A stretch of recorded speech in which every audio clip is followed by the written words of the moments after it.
കൊല്ലത്ത് മത്സ്യത്തൊഴിലാളിയെ കാണാതായ സംഭവത്തിൽ കാണാതായ മകനെ കണ്ടെത്തണമെന്നാവശ്യപ്പെട്ട് അമ്മ രേഷ്മ കോസ്റ്റൽ സ്റ്റേഷനിൽ സമരം തുടങ്ങി. തനിക്ക് നീതി കിട്ടും വരെ സ്റ്റേഷനിൽ നിന്ന് പോകില്ലെന്ന് രേഷ്മ പറഞ്ഞു. രേഷ്മയുടെ വാക്കുകൾ. ഒരുപാട് അന്വേഷണങ്ങളും കാര്യങ്ങളും ഉണ്ടായിട്ടുണ്ട്. ഏകദേശം എല്ലാ കാര്യങ്ങളും ചെയ്യാനുള്ളത് ചെയ്തെന്നാണ് പറഞ്ഞത്. പക്ഷേ ഞാൻ അതിൽ തൃപ്തിയല്ല. എനിക്ക് ഇത് പോരാ. അപ്പോൾ എൻ്റെ ആവശ്യം എന്ന് പറയുന്നത് നേവിയെ കൊണ്ട് അന്വേഷിപ്പിക്കുക, സ്കൂബ ഡൈവേഴ്സിനെ കൂടുതലായിട്ട് ഇറക്കി എൻ്റെ ആവശ്യങ്ങൾ അംഗീകരിക്കുക എന്നുള്ള എൻ്റെ മാത്രം തീരുമാനമാണ്. കളക്ടർ വിളിച്ചെന്നൊക്കെ പറഞ്ഞു. പക്ഷേ ഞാനതൊരിക്കലും ഉൾക്കൊള്ളത്തില്ല. വന്ന് നേരിട്ട് ഞാൻ ഉദ്ദേശിച്ചല്ല, ഞാൻ ആവശ്യപ്പെട്ട വകുപ്പിൽ നിന്ന് വന്നിട്ട് എനിക്ക് ഉറപ്പ് തരികയോ ഞാൻ പറഞ്ഞ രീതിക്ക് മുന്നോട്ടുള്ള കാര്യങ്ങൾ ചെയ്യാമെന്ന് എനിക്ക് ഉറപ്പ് തരാതെ ഞാൻ ഈ തീരുമാനത്തിൽ നിന്ന് മുന്നോട്ടില്ല. ഞാനിവിടെ തുടരും. ഞാനിവിടെ കാണും. ഞാൻ സാറിനോട് പൂർണ്ണമായും നിങ്ങളുടെ ഒരു സമരം തന്നെയാണോ? ഇവിടുന്ന് നിങ്ങൾ ഡ്യൂട്ടി കഴിഞ്ഞിട്ട് പോകാൻ നിൽക്കുന്നവർക്ക് പോകാനും പറ്റത്തില്ല. ഞാൻ വിടത്തില്ല. എൻ്റെ തീരുമാനം ഉറച്ചതാ, എൻ്റെ നിലപാടുകൾ ഉറച്ചതാ. അതിനപ്പുറത്തോട്ട് അങ്ങോട്ടും ഇങ്ങോട്ടും യാതൊരു അഭിപ്രായവും ഇല്ല, തീരുമാനവും ഇല്ല. എനിക്ക് എൻ്റെ നിലപാട്.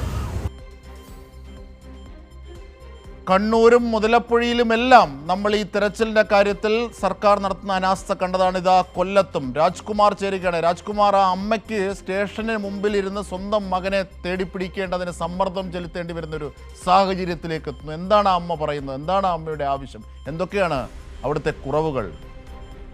അജിംഷാദ്, ഇന്ന് ഉച്ചയ്ക്ക് തുടങ്ങിയ ഒരു പ്രതിഷേധം ഇപ്പോൾ അത് അവസാനിപ്പിച്ചിരിക്കുകയാണ്. പ്രതിഷേധം അവസാനിപ്പിച്ചു.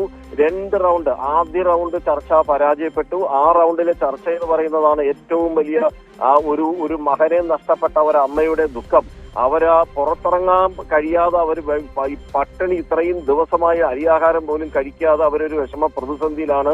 മകനെ ഏത് വിധേനയും കണ്ടെത്തണം. അവൻ ജീവനോടുണ്ടോ അതോ അല്ലെങ്കിൽ അവന്റെ മൃതശരീരമെങ്കിലും കണ്ടെത്തി തരണമെന്ന് ആവശ്യപ്പെട്ടുകൊണ്ടാണ് ഒരമ്മ പരാതിയുമായി കോസ്റ്റൽ പോലീസിലേക്ക് വരേണ്ടി വന്നത്. അവിടെ കൊല്ലം ACP ചർച്ച നടത്തിക്കൊണ്ടിരിക്കുമ്പോൾ ഫിഷറീസിന്റെ ഉദ്യോഗസ്ഥർ പറഞ്ഞു, ഇത് എല്ലാ സംവിധാനങ്ങളും കൊണ്ട് അടിയന്തരമായ പരിശോധനകൾ മുഴുവനും നടത്തും. അവിടെ ഡ്രോൺ ഉൾപ്പെടെയുള്ള പരിശോധന നടത്താം, സ്പീഡ് ബോട്ടുകൾ 3ഓ 4ഓ അവിടെ എത്തിക്കാം, കോസ്റ്റ് ഗാർഡിന്റെ സഹായം തേടാം ഒക്കെ പറഞ്ഞു.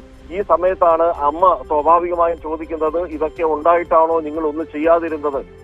അത് കേട്ട ഉടൻ ഫിഷറീസിന്റെ ഉദ്യോഗസ്ഥർ പറഞ്ഞ മറുപടി, ഇപ്പോഴല്ലേ നിങ്ങൾ ഡിമാൻഡ് ചെയ്യുന്നത്, ഇപ്പോഴല്ലേ നിങ്ങൾ ആവശ്യപ്പെടുന്നത്? ഇത് കേട്ടതും ഇവർ പൊട്ടിത്തെറിച്ചു. വൈകാരികമായ നിമിഷങ്ങളായിരുന്നു. അവിടെ നിന്ന് അവർ പുറത്തേക്ക് ഇറങ്ങി വേഗം വരികയും അവർ അലമുറയിടുകയും ചെയ്തു. ഞാൻ എന്റെ കാണാതായ മത്സ്യത്തൊഴിലാളിയായി എന്റെ മകനെ കണ്ടെത്തണമെന്ന് ഞാൻ പരാതിപ്പെട്ടാൽ മാത്രമാണോ ഈ സർക്കാർ സംവിധാനങ്ങൾ അന്വേഷിക്കുക? അല്ലാതെ അന്വേഷിക്കാൻ ബാധ്യതയില്ലേ എന്ന് ചോദിച്ചുകൊണ്ട് അവര് നിലവിളിച്ചുകൊണ്ടാണ് വീണ്ടും പോയി അതേ സ്ഥലത്ത് കോസ്റ്റൽ പോലീസ് സ്റ്റേഷന്റെ മുമ്പിൽ പോയി കുത്തിയിരിപ്പ് സമരം നടത്തിയത്. തുടർന്ന് വീണ്ടും അത് കുറച്ചു നേരം കടന്നുപോയി. അത് കഴിഞ്ഞപ്പോൾ വീണ്ടും ACP ചർച്ചയ്ക്ക് വിളിച്ചു. പിന്നീട് ഇവരുടെ കാല് പിടിക്കുകയായിരുന്നു. എല്ലാ സംവിധാനങ്ങളും കൊണ്ടുവരാം. ഈ സമയത്ത് ഈ കോസ്റ്റൽ പോലീസ് സ്റ്റേഷന്റെ പുറത്ത് CATU, മത്സ്യത്തൊഴിലാളി യൂണിയൻ CATUവിന്റെയും അതുപോലെ തന്നെ DYFI പ്രവർത്തകരും അവിടെ സമരം തുടങ്ങി. ആ സമയത്ത് മേഴ്സിക്കുട്ടിയമ്മ, മുൻ മന്ത്രി കൂടിയായ മേഴ്സിക്കുട്ടിയമ്മ അവിടെ വന്നു. മുനിസിപ്പാലിറ്റിയിലെ ചെയർമാൻ T. മനോഹരൻ അവിടെ ഉണ്ടായിരുന്നു. ഇവരെല്ലാം വീണ്ടും പോലീസുമായി ചർച്ച നടത്തി. ആ ചർച്ചയുടെ ഏറ്റവും ഒടുവിൽ നാളെ രാവിലെ 7 മണി മുതൽ തെരച്ചിൽ ഊർജിതമാക്കാം എന്നുള്ള ഉറപ്പിന്റെ അടിസ്ഥാനത്തിൽ സമരം അവസാനിപ്പിച്ചു പോയിരിക്കുകയാണ്. പക്ഷേ നാളെ രാവിലെ 7 മണിക്ക് ഈ തെരച്ചിൽ നടക്കുന്ന അതേ സമയത്ത് തന്നെ നീണ്ടകര ഹാർബറിലേക്ക് മത്സ്യത്തൊഴിലാളി യൂണിയൻ CATUവിന്റെ പ്രതിഷേധ മാർച്ച് നടക്കും. 12 മണിക്ക് DYFIയുടെ നേതൃത്വത്തിൽ കൊല്ലം ജില്ലാ കളക്ടറേറ്റ് വളഞ്ഞുകൊണ്ടുള്ള സമരം അവർ ആഹ്വാനം ചെയ്തിട്ടുണ്ട്. ആ ഒരു പ്രതിഷേധ ജ്വാലയും നടക്കും. അജിംഷാദ്. തീർച്ചയായും രാജ്കുമാറാണ് സമഗ്ര വിവരങ്ങൾ നൽകിയത്.